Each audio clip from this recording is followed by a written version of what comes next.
Promising the Constitution will guide her decisions, Supreme Court nominee Amy Coney Barrett repeatedly asked to stake out positions today on issues from abortion to LGBTQ and gun rights. Her answers echoing the words of the late Justice Ruth Bader Ginsburg.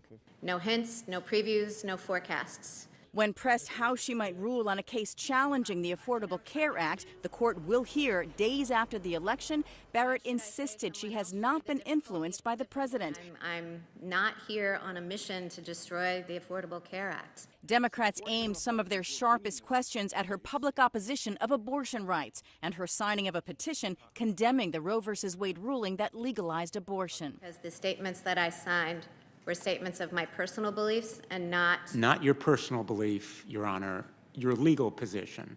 Judge Barrett declined to say Roe was a super precedent, a case so established it can't be overturned, and refused several times to say how she might vote if a challenge comes before her. She says she's made no commitments to President Trump or anyone else on how she might decide major cases. Absolutely not. I was never asked, and if I had been, that would have been a short conversation.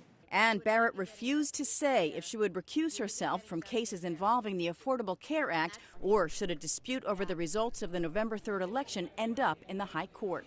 The most personal moment of the hearing came when Barrett talked about the George Floyd video and how she wept with her adopted daughter, who is black. To understand that there would be a risk to her brother or the son she might have one day of that kind of brutality has been an ongoing conversation. It's a difficult one for us, like it is for Americans all over the country.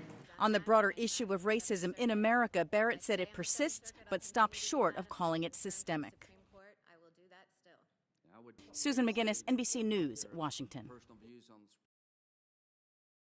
After today's marathon session, Judge Barrett faces another day of questioning tomorrow, and a vote could come in 2 weeks. In Washington, Susan McGinnis, NBC News.